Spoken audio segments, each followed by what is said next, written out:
Welcome to Xhibition, an Xbox podcast, episode number 81. My name is Samuel Adams, and today I am joined by Luke Lohr, the insipid ghost, to talk all things game awards, lawsuits, as we've been talking about for the past 6 months or so, or actually more than that now. It's been January, February timeframe.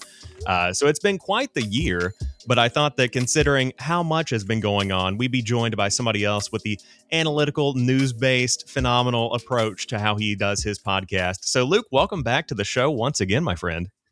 Oh man, thank you. You are right. It has been an absolute just smorgasbord of topics to try and keep and curate this week. So I am grateful to be on because I will be using this conversation to help me guide my own. There was so much to keep up with this week, man. Yeah, it's been wild. I mean, from the beginning of the week where we had the FTC stuff, actually, even before that, we had the price hike on the first party Xbox news that came out. So we'll dig into that. And yeah, it's been a whirlwind of a week. But before we get into that, I always like to start off the show. I'm trying to be better about giving people the opportunity to let people know where they can find you first, because your show XEP is killer. You have tons of phenomenal interviews, and you've been really putting out some awesome content in 2022. Thank you, man. Yeah, 2022 has been nuts for me. I've had, my content is the Xbox Expansion Pass podcast. You can find it on all your podcast services, YouTube. You can find me on Twitter at Insipid Ghost. I think I hold those handles on Hive and Instagram as well, just in case. But yeah, 2022 for me has been nuts. I did kind of a look back at the stuff I've done, and it's been kind of a surreal elements, Ed Freeze, Seamus Blackley, Lauren Lanning, Mike Chapman, among the many names that I've had a chance to talk to. It has been awesome, intimidating, and cool. So, if you are an Xbox fan listening to this show and you enjoy my voice here, you're interested in more Xbox content, please give XEP a look, because I specialize in interviews, and that's my jam. I have a cool one going up this Monday, Sam, where I interviewed a developer in the Ukraine. And the first time we tried to record it, an unscheduled power outage due to an attack shut down the interview. So we had to do it the next day. I was getting up at 5 a.m. for that one, just to talk to and figure out how do you make games in such a difficult circumstance. So yeah, dude, it's wild, but cool, but fun, So, Yeah. No, you're my go-to guy when I'm waiting on the train. I take the train into work every week, and so I'm standing at the train station. I'm like, yeah, it's time for XCP. Let's check out what the new conversation is. So I've been keeping up with what's coming up on Twitter with the Ukrainian developer. So that's going to be an awesome conversation, because, like you said, how do you even focus on creating a game in that atmosphere? So that'll be awesome.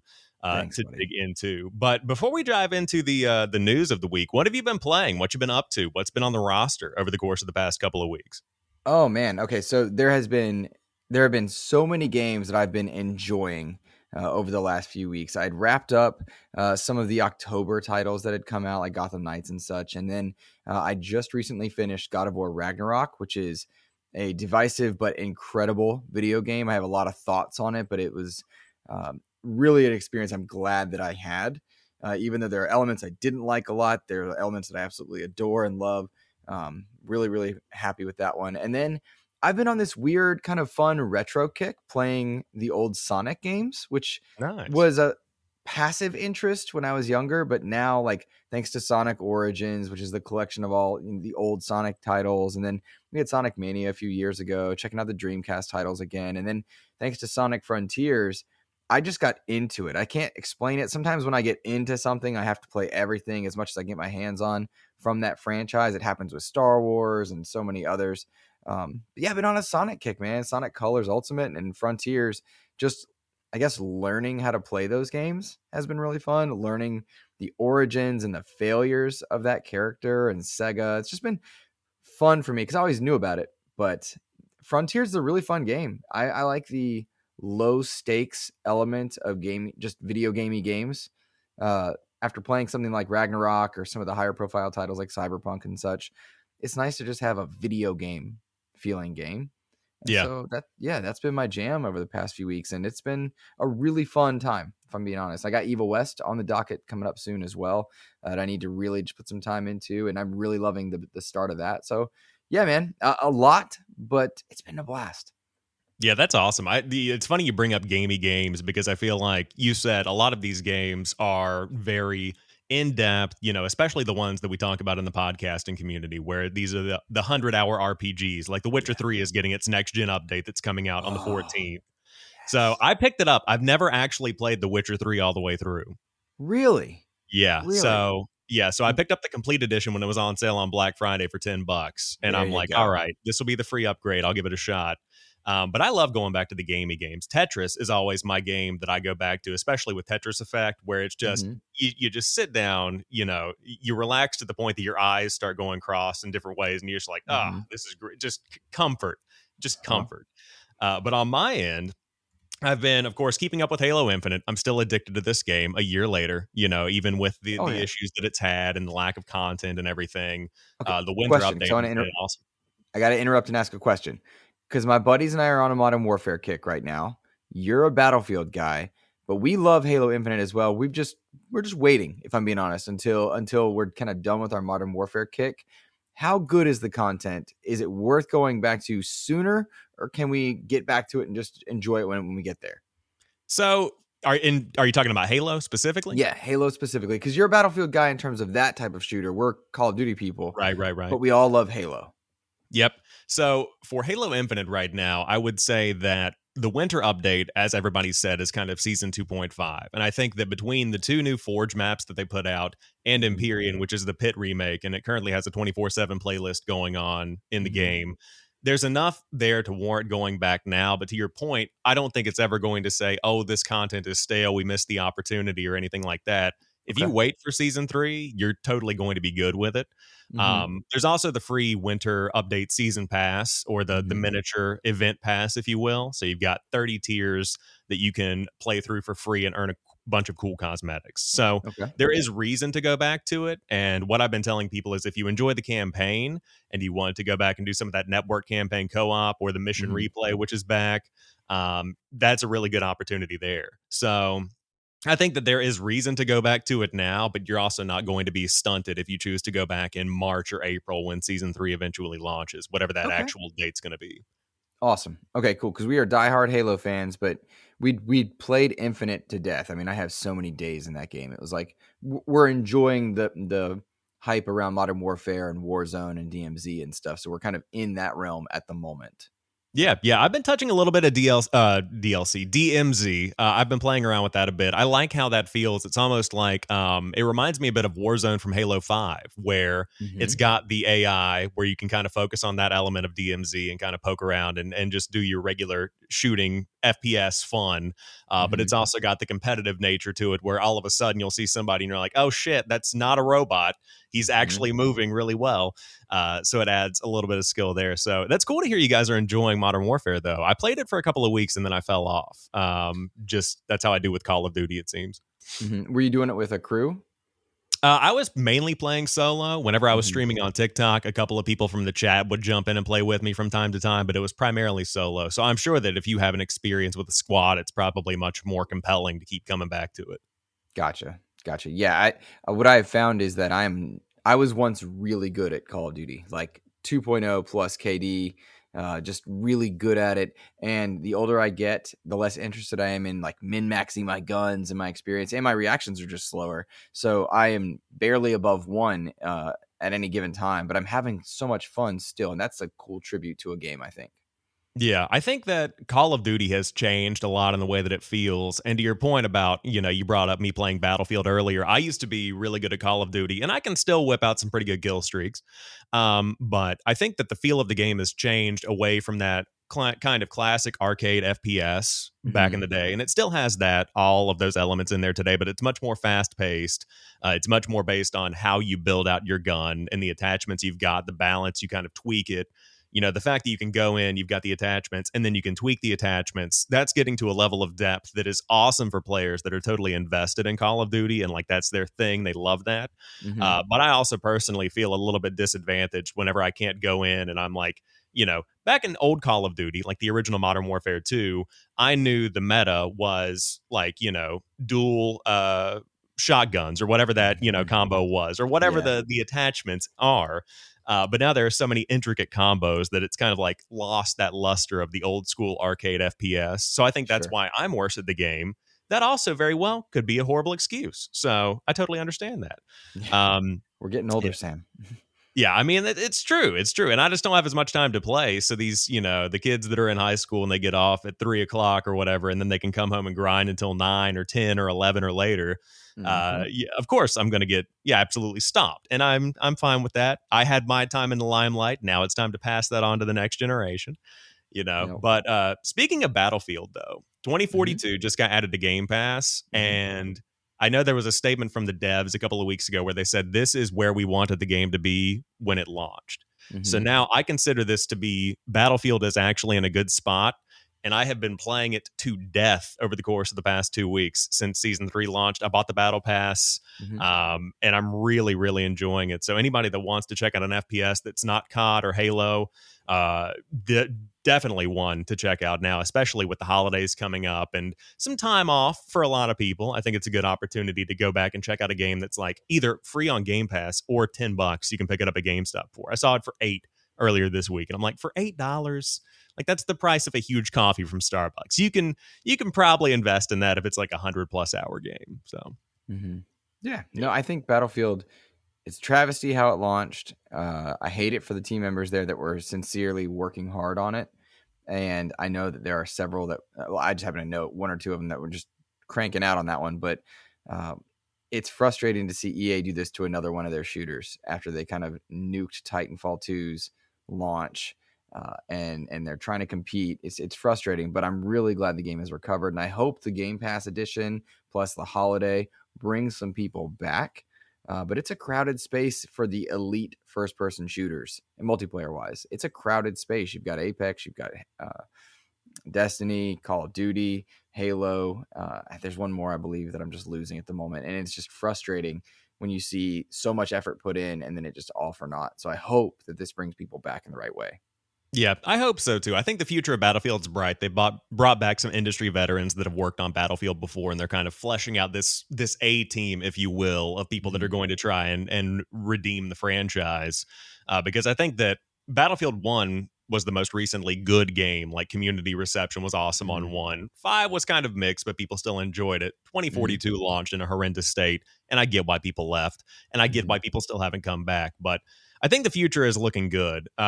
However, we got a quick look at the future from the Game Awards. And I know that you kind of were in and out of the Game Awards presentation live, and we've all had a chance to kind of see the news that came out of the show.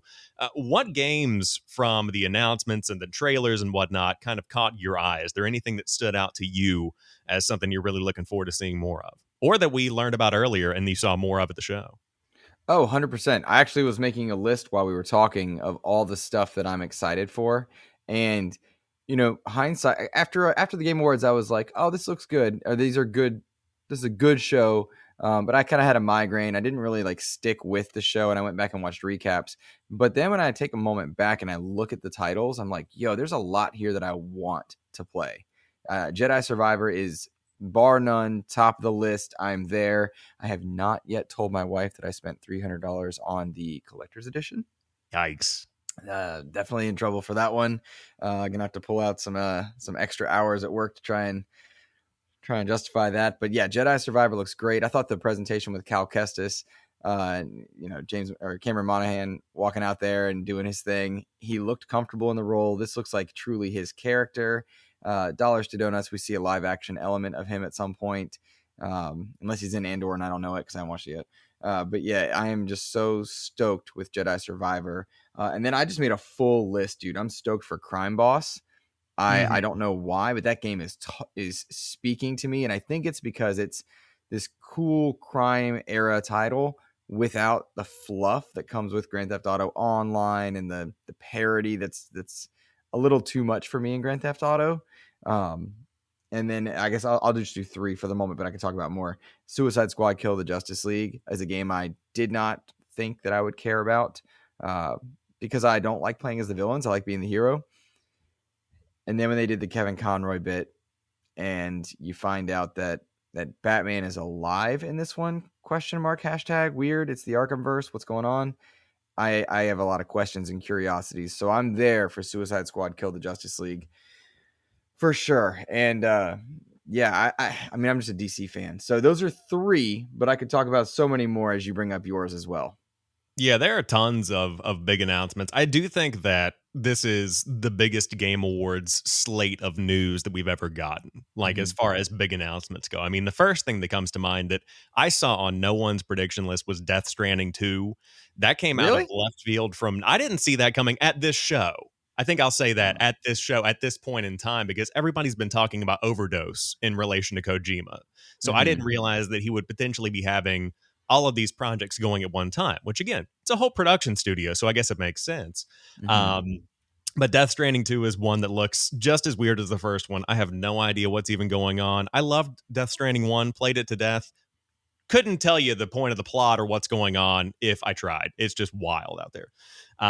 But another one that I'm looking forward to is definitely Diablo 4. I think that's one that is starting to really get the traction. We saw some positive press of it this week as a lot of people got previews and some hands-on time with the game, which is always good to see. And then also, Idris Elba in Cyberpunk 2077, Yeah. seeing that Phantom Liberty DLC.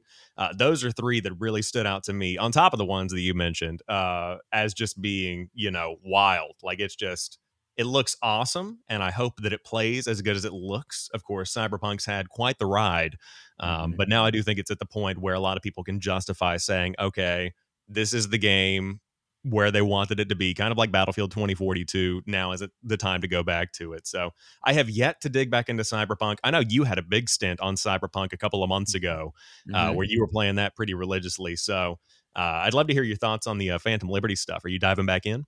Absolutely, I'm diving back in. I'm so glad that I waited on Cyberpunk because my buddy Ainsley Bowden is absolutely off his rocker when he says that Cyberpunk was a good game when it first launched. It was not. It was a disaster. They had to refund so many copies of that game, despite making profit. They still refunded over 1 million copies of it because it was broken and a mess. Um, but they've really turned it around, and a lot of the people that caused the issues in marketing and that were forcing the crunch and getting that game out the door when they did versus where it is now, a lot of those people have exited. So I'm really happy to support that Cyberpunk team. And going into Cyberpunk 2077, when I did, I got to play the best version of it to date. Very few bugs, though there were some, but it was optimized for Series X. I was enjoying myself. It was a blast. There's a really cool world there. It's a pretty empty world, which is kind of odd because it's so detailed. There's not a lot to do, but the quality of writing, the quality of acting was all there. And when I see that this is the last expansion for Cyberpunk 2077, but I know the foundation they've built, I'm excited to see what they're doing with Phantom Liberty. To bring in Idris Elba is amazing. It's icing on the cake to what is likely to be an amazing gameplay experience. They're doing some cool stuff with police AI. This world has so much potential, and the gameplay really is quite good. I'm all there for the Cyberpunk expansion. It looks like it's going to be about a $30-$40 expansion, which cool, rock on. Get a Game of the Year edition if you haven't played it. Um, I'm happy to support this team now in its state because I feel like they've really turned it around, and CDPR is capable of making the best games ever made. Witcher 3, which I'm so excited for you to dive into. To me, that is among the top 3 best games ever made. On any given day, I would put that up against the best of the best and say, have a go. So yeah, I'm stoked for 2077 for Phantom Liberty in 2077 because the potential is just so high. I'm also sad because they're abandoning the engine for something else, and I hope that doesn't delay content for the future game too far. They've got a lot of projects they're balancing. Yeah. I hope, I hope we get Cyberpunk sooner than later. And mind you, I'm the guy that I don't care about Cyberpunk as an aesthetic. I don't have an interest in Steam or Cyberpunk elements. That's not my thing. And I still loved my time with it. So Yeah. that's my I mean, take. I think that now CD Projekt Red has earned its stripes back once again, where it was the kind of, heralded on a pedestal developer for a lot of people in the Mhm. community. And then after Cyberpunk and coming off of The Witcher 3 Wild Hunt, people said, how the mighty have fallen is kind of the narrative of what it was. But now that they've really redeemed themselves and brought a lot of updates to the game, I think that it's in a really good spot. So I'll have to check that out. Once again, The Witcher 3, Cyberpunk, we were talking about big ass games earlier. Those are two massive experiences that hopefully I'll have some time for during the holidays. But definitely looking forward to Phantom Liberty. I think that it's a good move that it's next gen exclusive as well, rather than being held back by Xbox One and PlayStation 4. Um, and I think that we're seeing that with another expansion that was revealed during the Game Awards. The name of it slips my mind, but it was a next gen exclusive expansion. So I think that devs are finally at the point where they're saying, all right, Xbox One, PS4, it's been a good run. But even with the One X and the Pro, it just seems like if you're trying to make things fit on that hardware from now, actually in a month, it'll be 10 years since the PS4 and Xbox One launched. It's time to kind of move on from that. So I think that's a good move. And also, just to cap it off, like you said, Suicide Squad looking great. Glad to see Kevin Conroy with the final performance. But Hades 2 is one Yeah. that was looking pretty good. So did you play Hades on Game Pass or in general? Absolutely. Thought it was a great game. It was one of those games, much like Vampire Survivors, where you pick it up, you play, one more run, but then you can put it down and go back to it like you've not left anything. There's a lot to enjoy in those kind of games, those video gamey games with consistent, persistent progression. I like that a lot. It takes a moment to understand, but I mean, I loved Hades. I'm absolutely going to check out Hades 2. These are the games that I will pick up, play for a while, put down, and then return to every now and again. But yeah, that is on my list, right under Jedi Survivor. Absolutely stoked to see what Hades 2 brings to the table because that was a fun game. Yeah, good time. Also, you mentioned Vampire Survivors, absolutely robbed for Indie Game of the Year or the Debut Game of the Year, whichever one it was nominated for. But Yeah. Vampire Survivors, my girlfriend has been addicted to it. Like on Discord, I have it where it shows my Xbox activity, and people are Mm-hmm. like, dude, you're playing Vampire Survivors every minute of every day. And I say, no, that's not me. That's my girlfriend in the living room because she is Mm-hmm. constantly grinding it. Now it's on mobile. I don't know what that'll look like for her. It's going to be wild. But yeah, Vampire Survivors has been a great ride for me, 100%. But out of curiosity, what other games were on your list or big announcements that caught your eye? I'm curious what else you jotted down. Sure. Yo, absolutely. Also, Stray had no business at the Game Awards in any way, shape, or form. Oh, agreed. Hard agree. So obnoxious to see that title there. Not because I want to wish ill will on the devs and such, because they made a game that they're very proud of and that it's clearly of high quality, but it felt like such an outlier that Mhm. it was an albatross to the process, and that's really not what you want. And I Yeah. think it actually hurts their position and embarrasses the Game Awards a bit to see that title is there next to some of the others that could have been. Take that for what you will. Diablo 4 is on my list. I am excited for that one. It is not up the top 3, but it's up there. And I'm not a Diablo fan. Like I'm not like stoked for Diablo as a franchise, and I'm still excited for Diablo 4, which is cool. Judas, I have an interest in following. I don't actually care for BioShock greatly. Like that wasn't one that I caught in its heyday, and I just never really have gone back at this point. And I'm excited to see what Kevin Levine can put together. I'm also weary given how Callisto Protocol had us and Dead Space vibes, and then it launched. So there's a weird like holdback on getting excited for Judas because the game looks fantastic based on what we saw. But so did Callisto. Is this a double A experience trying to be triple A? Are they going to have the scope together? Because Levine is super talented, as was Schofield for Callisto. So it's like, all right, what are we getting? But there's interest for sure. Street Fighter 6, absolutely stoked for that one. If only to see it return to Xbox. I'm excited for that element because I love Street Fighter as a franchise. Street Fighter 4 was my favorite, and I was sad when Street Fighter 5 didn't, so I never played it. Yeah. And then lastly, I think on my list was Hellboy. Oh And yeah. Yeah. Yeah. I don't think the gameplay looked good. It looked slow and clunky, but the art style was neat. And how often do you get a Hellboy game? Very, very rarely. They exist, but they were never any good. So there are some highs with that franchise and that IP, and there are some low lows. So I'm interested in that one for sure. But yeah, I can't do anything but be excited for Crime Boss, Suicide Squad, and Jedi Survivor. Those are the three that just unable to turn down the hype for that. Yeah, no, definitely. I think they're all good picks. I was also looking at the Hellboy game as well, The Web of Weird. I just looked up the actual name of it, but it's cool that it's in collaboration with Dark Horse Comics. I thought that was Mm-hmm. neat. But when I was looking at it, I was like, this is like if you made a third-person action game in the Sable art style. And I Mhm. don't even know what that feels like. I have no idea what's coming, but I like the way it looks. So I'm Yeah. also looking at that one. But it's really interesting you can bring up Judas. And I don't want to spend too much time on the topic of Ken Levine and like warranted, non warranted excitement. But I think we've seen a trend over the past, I would say even 5 to 6 years, of big name developers that have totally earned recognition in the industry and earned the love they've got.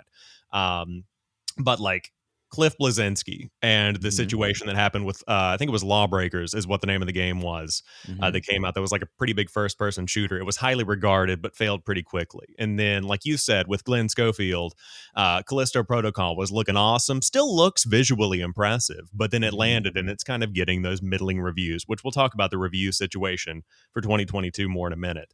And then we have Ken Levine, who is very well known for Bioshock and creating that world. And I'm a huge Bioshock guy. Like I loved 1, 2. Never got around to playing Bioshock Infinite, which I still get grilled for on the regular. Mhm.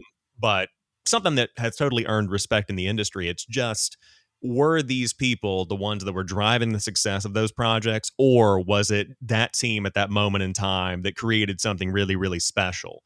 Mhm. And so I think that we're starting to see projects again, like Lawbreakers, like what we have with Callisto Protocol, like Judas that's coming up, that's kind of testing the merit of, okay, these are legends in the development community. Let's see it happen. Like, let's Mhm. make some magic. So, really interesting time, though, to see these people branching out and kind of figuring out this next career leap, going from what was before to what is now. I think it's really interesting. Agree. Fully agree. And I sometimes playing the game isn't as much fun as following the game's journey. And I have a feeling for me, that's what Judas is going to be. I'm not really interested in playing it, but watching the reception, the development, hearing the comments, that is going to be what I enjoy most about that process. Maybe. Yeah. And I think they're going to have a tough time with it because it looks like Bioshock and it's kind of been unintentionally pitched as like a Bioshock successor. I mean, you've got Ken Levine, you've got the whole hand looking plasma situation where the Hmm. hands are glowing. So now people are like, oh, this is the spiritual successor, in the same way the Callisto Protocol is the spiritual successor to Dead Space. Hmm. But again, that's like saying, here I am on a podcast. I am going to be the next Greg Miller at Kind of Funny, or I'm going to be the next, whoever the big podcaster is in your personal life. Right. That's just such a big pair of shoes to fill when you're trying to make that happen. So Mhm. I'm But he with knew you. what he was I'm doing. impressed. Sorry. I'm sorry. I didn't mean to cut you off. I'm sorry. He knew what he was doing in making that art style and making that design. They knew what they were doing. Oh So, yeah, yeah, no, definitely. I mean, I think that if you pitch it, you better be ready to give it out. You got to be ready to really deliver on these promises you're making and the implications you're making. Where you're like, this kind of looks like Bioshock. Well, better play like it. Otherwise, you're mhm. going to get grilled.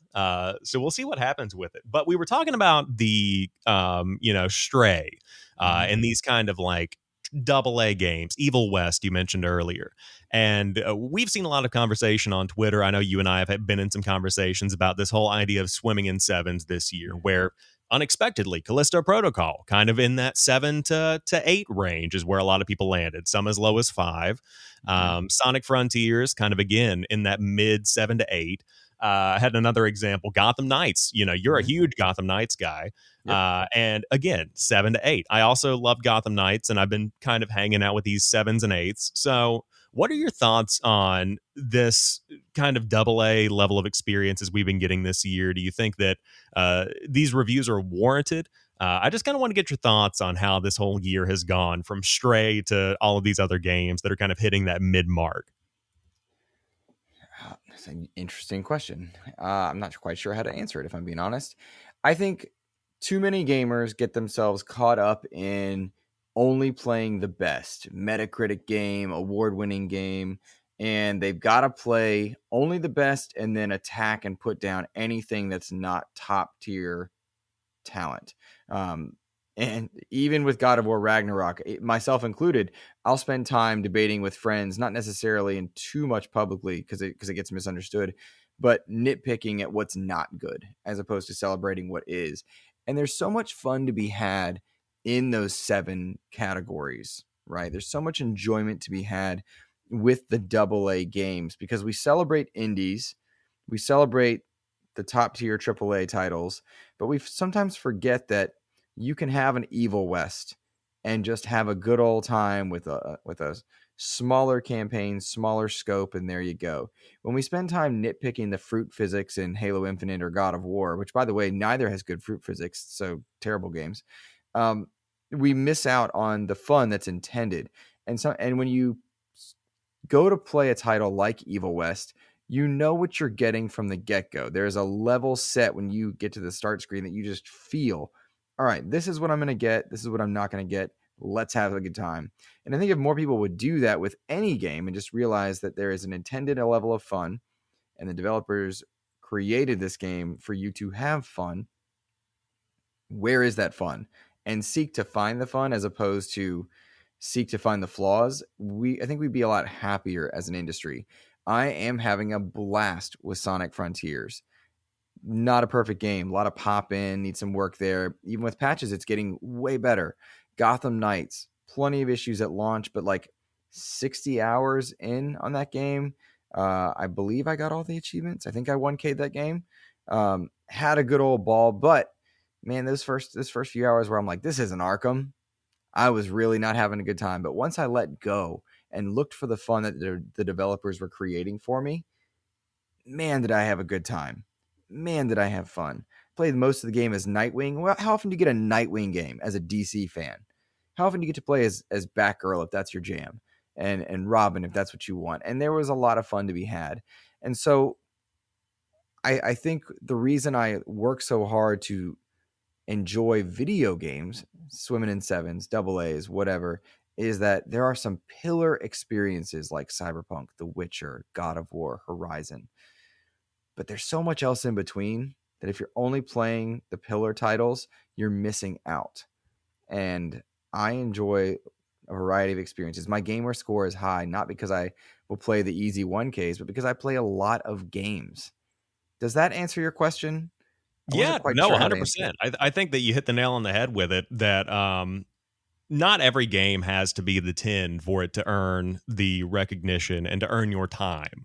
Mm-hmm. Something that I've seen a lot as I've been streaming more and kind of doing the live thing is people coming in. I play a lot of Halo Infinite, as we said. And so people come in and they're like, why are you playing this? Call of Duty's out. God of War's out. Are you playing that? And so all of these big name games, which again, totally deserve the accolades they've been getting.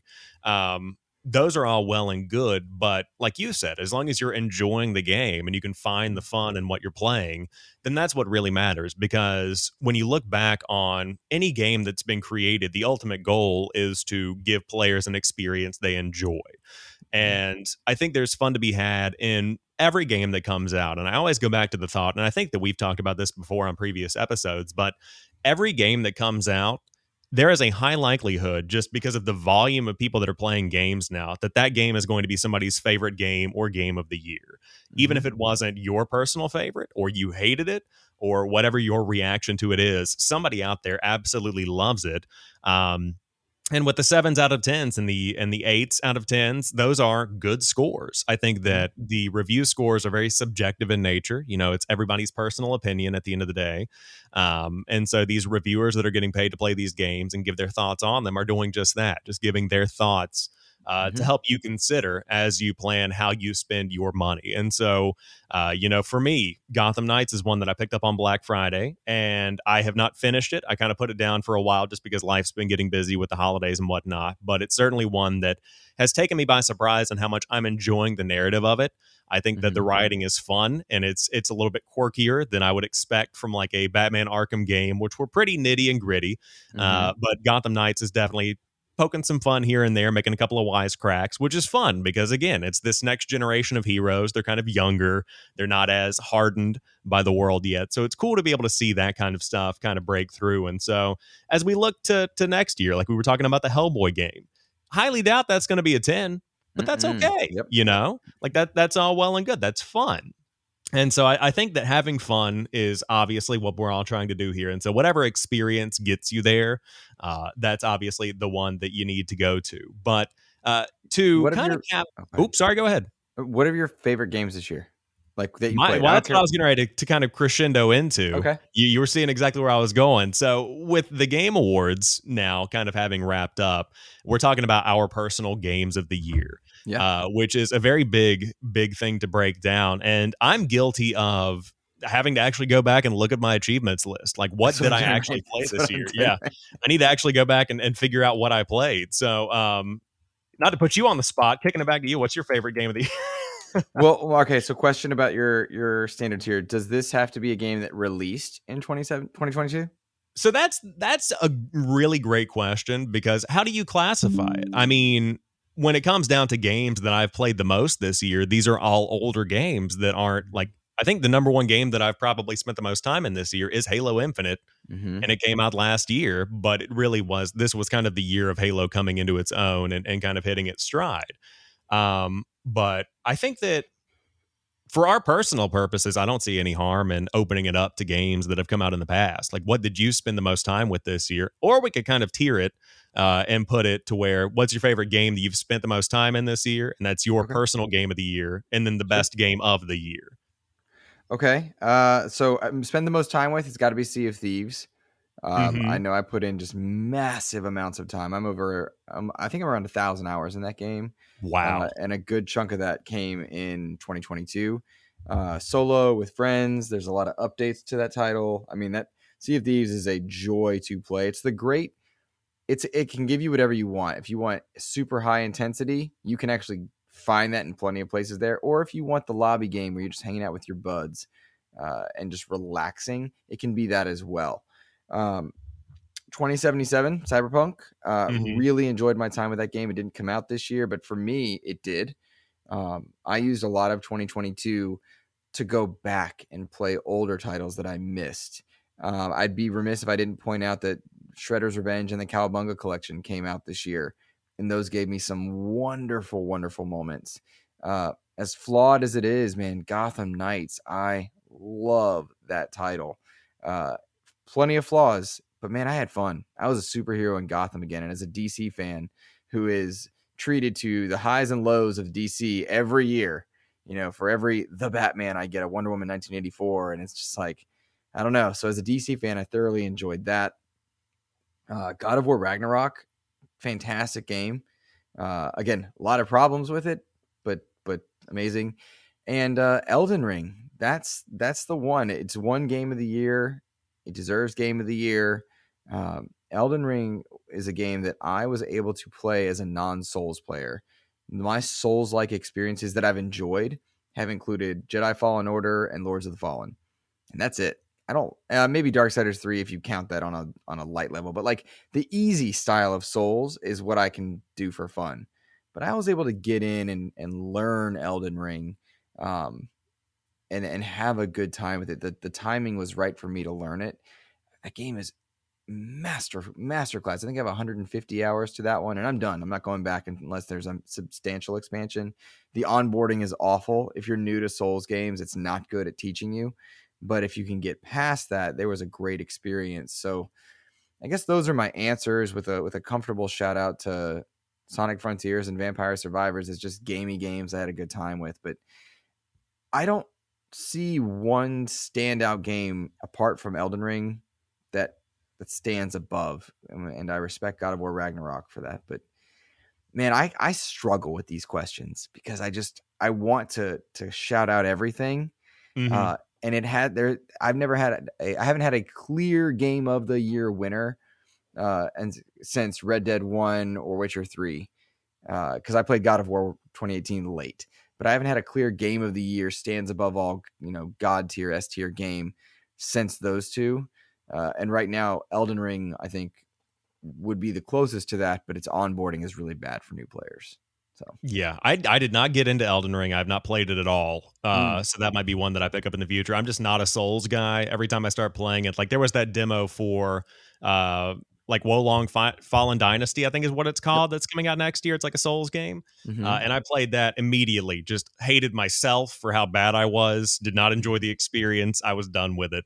But Elden Ring, I think, totally deserves Game of the Year just because of the impact it had on the industry in that snapshot moment in time. I mean, at Mm-hmm. that point, I was in between jobs, so I had like a 2 week period where I wasn't really focused on anything other than just content and just hanging out, having a good time watching and playing games. And Mm-hmm. everybody was infatuated with Elden Ring. So I think that that's a wonderful pick. And, to your point about kind of having gone back in 2022 and played older games, I think that's one of the hidden blessings of like having not much Xbox activity on the year as a whole, that you get the opportunity to go back and dig into that backlog. Now, there aren't too many years you can have like that where in a row you'll say, okay, where's my new stuff? Like, I get that Xbox needs to be more active.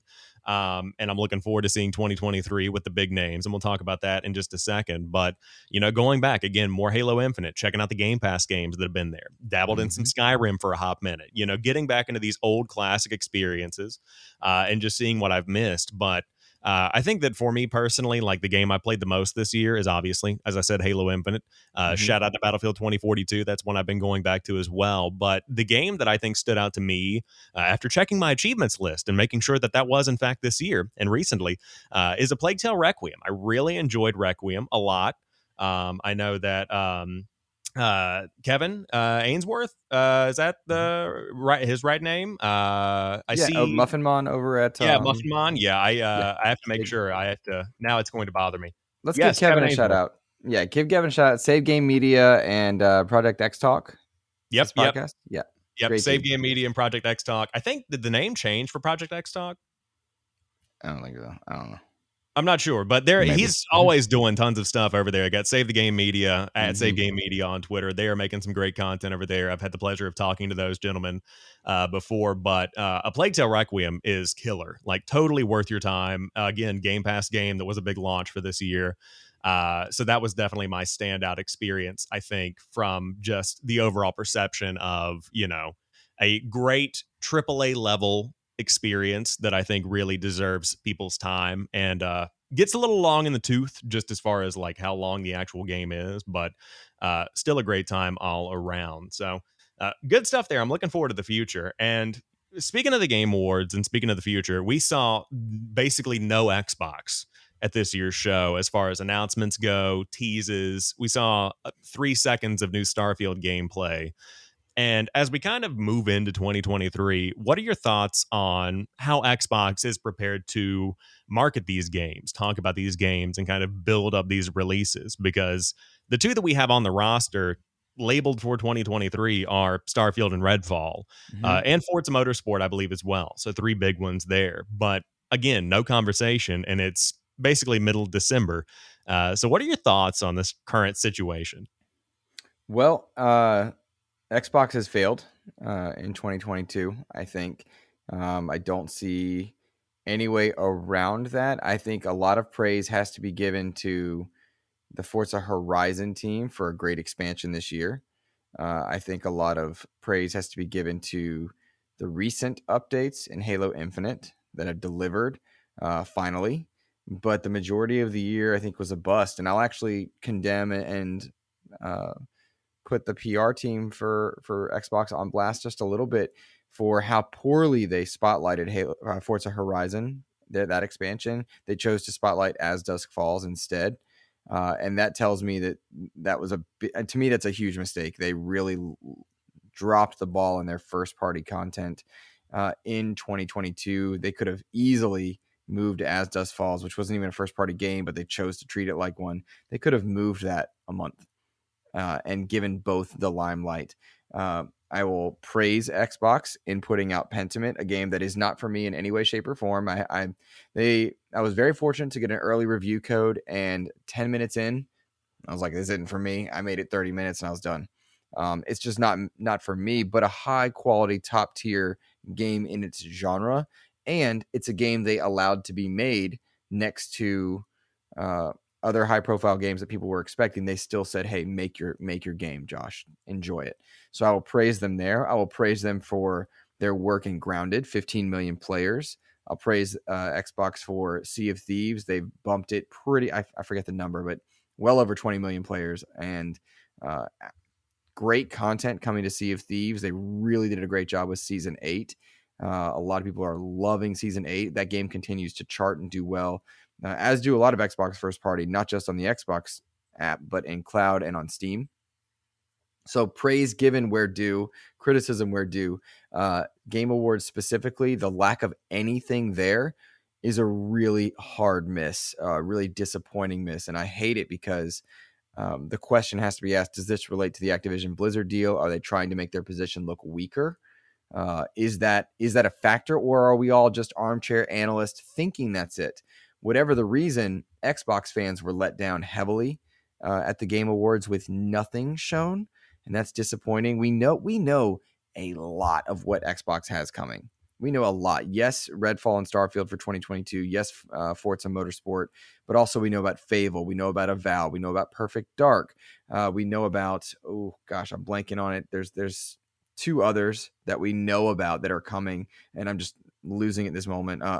Everwild, maybe, and gosh, there's one more. I'm sorry. Indiana Jones is on the way. Yep, Indiana Jones. Thank you. Yes, I think that was the other one that was kind of in my mind. That's a lot that we know that are all meant to be pretty high quality, high caliber stuff, and yet we saw nothing, which doesn't bode well. So questions have to be asked: is Matt Booty doing a good job curating, talking to people? Phil Spencer, who I absolutely adore, and I love a lot of his team, but he looks like he's having a rough time. He didn't look healthy at the Game Awards. I don't know if that was just me projecting, but like, he looks like he's been through the ringer, and how could you not be when you're flying around, going to DC, doing it? Like, it makes me worried, I guess you would say, from an optics perspective. I really do feel like Xbox has let its fans down in 2022. But, as much as I criticize, I want to offer the praise to the wins. And their hardware continues to be great.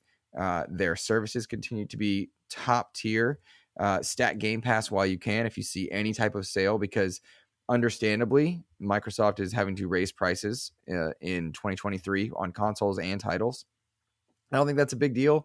Sony has done it. We've seen AAA third parties do it. And I don't say Sony's done it as a bad thing. Like, I understand it. That's the reality of gaming. So I'm very let down as an Xbox fan by 2022. Asterisks. Still having a ball, still playing games, still enjoying it. It's only in the podcasting, analytical, take a step back sense that I can offer those critiques, right? I'm still having a blast. My main, despite having a PS5, my main remains my Xbox. I love that I can just jump on my phone and play cloud games and earn achievements. There's a lot that I love about it, but I think it's very fair to offer criticism and cite failures in this type of a conversation. Does that make sense? Yeah, no, I think that you're right on the money with it. Where credit's due. I've had some awesome times on Xbox this year. I don't own a PlayStation 5 yet. I'm kind of holding out for the Pro mid-tier like upgrade in between the generations. And then I'll go back and play God of War Ragnarok, Miles Morales, all of that good stuff that's come out for the PlayStation 5 exclusively. But I think looking back at Xbox at 2022, it has been a year of, once again, a pretty big miss for Xbox. I think that 2021 was strong. We had a new Forza, we had a new Halo Infinite, and those were both conversations and like top games of the year for a ton of people, ton of groups, and it was a strong, strong year, especially as you celebrate 20 years of Halo. Like, you had a lot of celebratory moments for 2021. In 2022, it's like, it almost felt like the period of time after a concert ends and everybody's going to their car, like the music stopped and now everybody's kind of like, oh, what now? So there have been some great updates, like you said, but I'm genuinely concerned about these games that are coming in 2023. I think it very well could be an optics situation for this FTC lawsuit and the investigations that are going on, where they say, hey, we'll pull it back. Like, there were rumors a couple of months ago of Sony pulling games from their show that were PlayStation exclusive to make it seem like they had less exclusives than they do. And all of these game companies, at the end of the day, are trying to prove their point in this argument that's going on right now. And so that could be the situation. But we've got to talk more about what's coming. And Aaron Greenberg kind of teased out that there is more in 2023. They're not ready to share it quite yet. Do you believe him? Won't have to wait. Sorry? Do you believe him? I mean, I think that there is more to share, but the question is, what is there more to share that we don't know about? Because right now, in 2023, like I said, we know Redfall, we know Starfield. I would not be surprised to see Starfield get kicked even further down the line, because we have seen a shocking lack of that game since the Xbox presentation earlier this year. So to see that moved to spring 2024, I do not think that's out of the realm of possibility. because Xbox is very focused on making sure that devs get the time that they need. But one of the biggest issues that I've had, if we're airing grievances here, is that Xbox is really great about giving devs the time they need, ensuring that work-life balance where they can, and being great about, being a solid publisher and having a really healthy collection of studios. Mm-hmm. But the games have to deliver, and there have to be games. Mm-hmm. We can be kind of laid back, and that's great, and being able to work at a pace that's healthy and comfortable for everybody. But when these games come out, they've got to deliver. I think that Forza Horizon 5 delivered really well. I think that Pentiment, although it was on a smaller scale, delivered what it was intending to deliver. Mm-hmm. But how many Halo Infinites can you have before people start to say, oh, what's going on here? Where are all these features? Where are these promises? And I think that right now we've gotten a lot of promises and not a lot of games. I can't play promises. That's what it comes down to. Like I'm waiting for Avowed. Give me Avowed. It's been years since this game was announced, and still looking for it every day. Wake up, binoculars on the front porch, like trying to find this game. Nowhere to be found. And so looking at Elder Scrolls 6, that's super far off. I don't even consider that something that we should be looking forward to right now. Like that's 2025 at the earliest, maybe. No.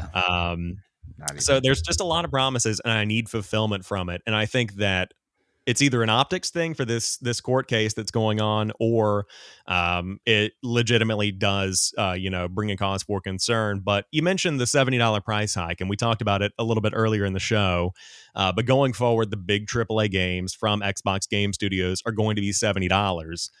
If you're charging me $70, I need to see why I'm paying that amount. And of course, this brings more value to Game Pass at the end of the day. Like you said, I'm sure that price is going to go up in 2023. No doubt in my mind, because I've been saying for a while, you've been saying it as well, I'm sure. This doesn't add up mathematically. Like, I'm sure it's profitable. Phil Spencer said it's profitable, but how profitable is it really when you're making these big deals and you're still charging me $15 a month for access to over 1,000 games across cloud, console, and PC? I'm cool with paying more, but you gotta make it make sense for me. So give me the games and make that $70 price point make sense, because no one's complaining for the most part about spending $70 on God of War Ragnarok, because you look at this game and you're like, oh, this is killer. Yep, Like I got every dime out of that. I got the value that I want. But if you bring $70 and you throw day one Halo Infinite at people, I don't know. I think there's more conversation around, this doesn't look that great. I think you saw it with Call of Duty Vanguard, where it was getting, again, 7s out of 10s, kind of fell below expectations. People said, ooh, $70, not buying that. And it was one of the worst selling Call of Duties in history. So I think that people are more aware. I think that it's time to really up the ante and get these games out to people, but they've got to be good. I think that's really what it is. You've got to be good. And you've got to really blow people away, because that's a lot of money you're asking right there.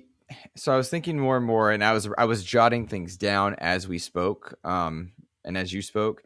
And when I look at 2022, I know we mentioned Halo Infinite, Forza, and I mentioned Sea of Thieves, but Grounded, Pentiment, and Microsoft Flight Simulator, those are all super successful. But they don't speak to the core gamer that's excited for the $70 God of War experience, right? They're doing well. They should be praised, like top tier titles. But like, you don't put Sea of Thieves or Grounded, Flight Sim next to a God of War. They're not meant to be compared.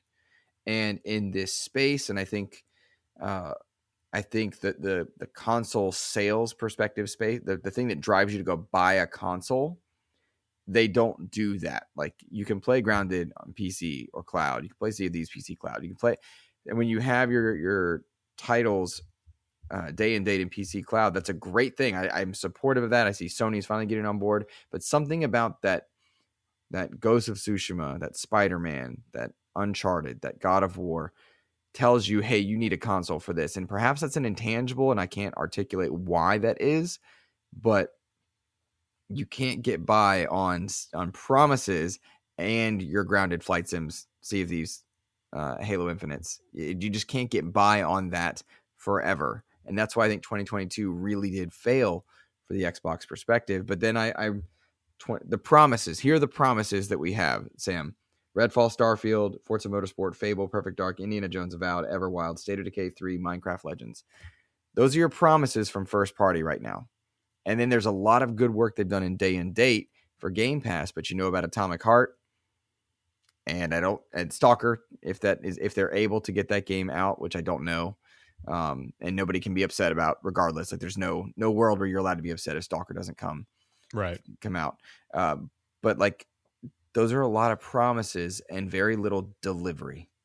Little delivery. And if I have a $500 console, if I have a $140 subscription or a $70 game or whatever, a $200 controller, you better deliver on your first party. Otherwise, I could have those things in another first party, in another place. So that's the crux of it all. And I say this as a guy who bleeds green. I love Xbox. I love the team at Xbox. I love the vibe they put out. I appreciate Aaron Greenberg. I don't know if I believe him sometimes, but it's his job, and he's a genuinely good dude, right? Like, I don't know if I believe him about what's coming and if they've got something planned, but timing is everything. But also, the dude was at Special Effect this past weekend. He works with Able Gamers. He works with Gamers Outreach. Like, there's a lot of good to go on. Their job is to sell us on these things. I struggle to balance. You asked for an analytical approach, and like these are all the factors that go into my mindset as I see them deliver promises. And tell you what, I'm there right away when we see these promises delivered, and I'm there now too. Yeah. I think that the Xbox team is doing some great work, but it all comes down to the games, and it's time to see them. And like you listed off all of those games, and that's a great list of projects that are currently being worked on.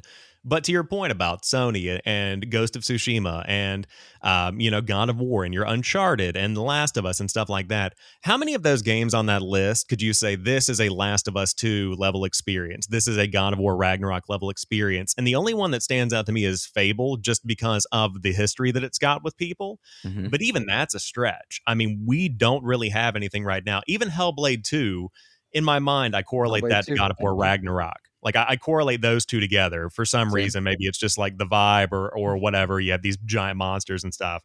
Mm-hmm. But I still don't know if that's going to be a 1-to-1 because we're talking about Sony Santa Monica. And then we're talking for who develops Hellblade 2? I forget. I'm sorry. Ninja Theory. So you've got these two studios. I still see Sony Santa Monica as just like an S tier development team. And Ninja Theory is still great. But I still think they're cutting their teeth and they're still putting things together in a bigger, more gratuitous way, if that's the right way to say that. Mm-hmm. So I just want to see more of the, show me what you've got. Like we're talking about one of the biggest tech companies in the world funneling money into the gaming division. And of course, we've got this $69 billion acquisition that may or may not go through. We'll see what happens with that. But you've got the funds. Let's see what we can do here. Let's put together some cool stuff. But to wrap up the show, as I mentioned, there is the lawsuit that's currently going on. The FTC is challenging the acquisition. I don't want to spend a ton of time on it because I'm sure as a fellow Xbox creator, you are also tired of talking about the FTC and the European Union and the investigations over on the other side of the world. So just high level, what are your thoughts on if this thing goes through or not? Do you think it's going to make it to the finish line? I think it will make it to the finish line. Yes. I don't think the $1 trillion company starts out a process like this without a plan, right? I think they've got contingency plans, setups, and in truth, from the public-facing side as a non-lawyer, there's a lot of hypocrisy, I think, being thrown about as Sony seems to be the only one truly fighting this deal publicly, and it feels very hypocritical in some of the things they're saying, like, oh, they might raise prices. You just rose prices. You know what I mean? Xbox is going to raise prices regardless of the deal because that's what's happening with the economies. But like, you're going to make it exclusive. We can't make a shooter like that. You just bought Bungie. You know what I mean? You're going to make it exclusive. We've had Minecraft for years, over a decade. You're still playing Minecraft. There's a lot of strangeness about it. And it feels like some of the opposition from the FTC and some of the senators that are coming out, it feels to me like they don't quite understand what they're talking about. They're just worried because they see Microsoft big tech and they're like, oh, this is a problem. When in fact, I don't think it is. The FTC and EU stuff is exhausting. I'm tired of hearing about it. Truth be told, Sam, There are no Activision-Blizzard titles that I am diehard about. I love Call of Duty. I don't want to play a world of Call of Duty where it's not on PlayStation, because that hurts the user base, the fan base. That Microsoft wants this not for Call of Duty. They're making 10-year promises to Sony, to Nintendo, to Valve. Some of them are accepting it, some are not. Some are saying it's cool, we're ignoring it, we don't even care. But they're not doing it for Call of Duty. They're doing it to have the mobile reach, which ironically, there is in European commissions, there is a duopoly lawsuit against Google and Apple because they own so much of the App Store stuff and they need a third competitor. Enter Microsoft. If they're able to create an app competitor, they would be able to do it with Activision Blizzard's reach, or King's reach, I should say, which is the Candy Crush, etc. Call of Duty Mobile. It's not about Call of Duty, and so I'm just like, I don't want to think about games like this. This is not how I enjoy considering games. This was what I wanted to podcast about, and having to talk about it every week is exhausting. Yes, I think it goes through. Do I really care? No, I do not really care. I want more people to play Diablo. I think the game thrives if more people play it. I want more people to play Call of Duty. The game thrives if they play it. The only thing that I really am diehard, like, I hope Microsoft wins this because I want X or Y. I want better working conditions for Activision Blizzard employees. I want some of those IP to be resuscitated and some of those studios to be freed up to make more than just Call of Duty. Those are the reasons that I care that Microsoft would win this deal. But I don't care to see Call of Duty or so many of those other titles exclusive. I just don't. That's not me. More people playing games is better working conditions. I genuinely think, Sam, that Sony has burned some bridges in terms of how they're handling this. And while Bobby Kotick is an asshat in every way, shape, and form, there are a lot of good people in Activision that Sony is not doing themselves any favors with. So let's say the deal doesn't go through. I doubt the next marketing deal goes to Sony. The next one, right? They'll honor all existings, but like, I don't think you helped yourself. I don't know. Yeah, no. I think it's a very interesting situation, and it's by far the most interesting topic that I've seen since I've been podcasting, just because it's on such a different scale. But like you said, I'm tired of talking about it. At the end of the day, these games are, at least the ones we know about, getting made either way. Your Diablo, your Overwatch, your Call of Duty. Whether I pay $70 for them or they're included in Game Pass, they're still going to come to Xbox either way. It's going to be fine. I don't really think that people are considering how this doesn't really have any fundamental effect on Xbox players if it doesn't go through. But I'm very confident that Microsoft, being the company that it is, and already coming out and saying that they are, supportive of unionization efforts. If that's what the employees want, then that's what they'll get. We'll be, in conversation if that's the case. Being very pro employee and making sure that they are taking care of their people. I think that's something that Activision doesn't have right now. That's what you alluded to as well. And there have been tons of conversations about working conditions, time crunch and that kind of stuff on specific projects. Even Diablo 4 had a report this week about working, at that studio and how it's been very, very pressing since they started development and really are rounding out development. And so being able to have Microsoft come in and kind of reassess how they approach development of these projects, what they're working on, the talk of having a year off from Call of Duty next year, at least on the scale that it typically has been on. I think all of that sounds great. Really go in and reassess and look at the toolkit that you're actually buying. And you've got huge franchises that aren't going anywhere. But how can you reallocate some of these developers? Like if you have thousands and thousands of devs around the world in dozens of studios, main and support, creating Call of Duty, how many of those people can be taken and put on a new Guitar Hero, a new Tony Hawk, any of these cooler, like you said, smaller, older franchises that have kind of been dormant for a while? What can be done with these and how can we make cool stuff? Mascots. They've got Spyro and Crash. I mean, yeah, there's so many cool things you could do there. Skylanders, like a digital Skylanders. How many families would love that to come back? Yeah, I think that there are tons of opportunities like that, especially when you look at the family friendly stuff. Like you've got lots of cool IP there that have all been kind of forsaken because Call of Duty. Let's just all focus on making that. And don't get me wrong, I know it prints cash. I get it, and it's good. It's fun this year. Yeah, like Call of Duty, I'm not throwing a dig at it as a franchise at all, but there's more out there. There's more fish in the sea. Like I love going to, let's say I like going to McDonald's. Don't want it every day of my life. Like I'm Sure. ready for something else. Hmm. And so I think that going forward, I also think that it's going to pass. And I think that there may be some concessions along the way.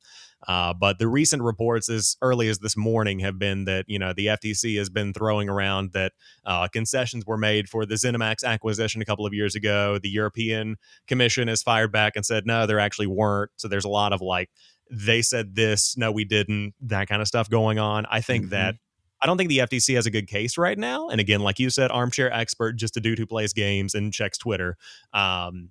But from what I've seen, the FTC does not have a strong case. However, it's a big deal, Sure. like monetarily, impact wise, it's big in every possible way. Look into it, make sure it's on the up and up. And if there are justifiable concerns that are legitimate, then they should totally be looked into. Like, I have no problem with people taking their time. And I also think that what you said is accurate about this has taken a toll on the team at Xbox. Very Hmm. well could be why, or at least a part of the reason why we haven't seen a lot of activity from them this year is that their attention is divided on a lot of different projects in this Yeah. case and getting this stuff done. And I agree, Phil Spencer is looking a little worn down. I hope that Hmm. he sticks it out for the long run and is able to reap the rewards of Yeah. the efforts he's putting in because he's a great Xbox leader. I mean, Absolutely. when you turn the ship around from the crash that it was in Xbox One generation and you create a generation like we have now, that's something that should be applauded no matter who you are. Like I've seen that from every corner of the internet. Phil Spencer is killing it in terms of righting the wrongs of Xbox One. So it's a very interesting time, and this 10-year Nintendo Valve deal is a big deal as well. I would hope that Sony is able to swallow their pride, come to the table, and make it happen. But I agree. I think there are a lot of bridges that have been burned, intentionally or unintentionally, and I think it's going to be a bad look for Sony when this is all said and done. Whenever this deal goes through, and they end up looking like the 3-year-old crying in the Chuck E. Cheese corner. Like, you should have just had fun. You should have just been here. You should have signed the contract and had fun. But Mm. I don't know. It's weird. Yep. Right with you. Right with you, man. Well, I think we'll wrap it up there. I know we've been talking for about an hour now. It's been an awesome conversation. We had a lot to dig through. We had the FTC stuff. We had the price hike. We had the Game Awards. But one more time, can you let the fine people know where they can find you online, Luke? Absolutely. Yes, you can find me on Twitter at Insipid Ghost. And of course, my content is the Xbox Expansion Pass, which you can find on all your podcast services, including YouTube. I've recently started making YouTube shorts, and I really enjoy those. I'm still finding my way with them. If I want to do comedic ones, news ones, whatever it is, but I'm really having a good time with it. If you look forward to future XEP episodes this next week, by the time this goes live, Antonina Melnikova is a narrative lead at Frogwares working on the next Sherlock Holmes title. They are based out of the Ukraine, and we had to contend in order to schedule our interview. I was up at 5 a.m. several mornings in a row, battling rolling blackouts and attacks with them, all while they were making a video game. And that was pretty wild and interesting to blend such a relaxed, like, we're talking about video games, and yet they're dealing with real world combat scenarios, which was really awful to have to hear about and know that to deal with. But it was cool. And so that's kind of the nature of my content. I try to have interviews with developers of all types on the show, and I hope anybody here is willing to check out XEP. Yeah, totally. I highly recommend Luke's show. XCP is awesome, so give him a follow, give him a listen. But if you want to find me, I am Jampack Sam everywhere: Twitter, TikTok, YouTube, all of the good stuff. You can follow Xhibition, an Xbox podcast, which you're listening to, so thanks for making it to the end of the show. And it's uploaded every Sunday at 10 a.m. Eastern Time on Spotify, Apple Podcast, all of the podcast services. So add the show to your feed. I hope you enjoy, and if it's your first time, thanks again for listening. But we will talk to you soon, and keep on playing.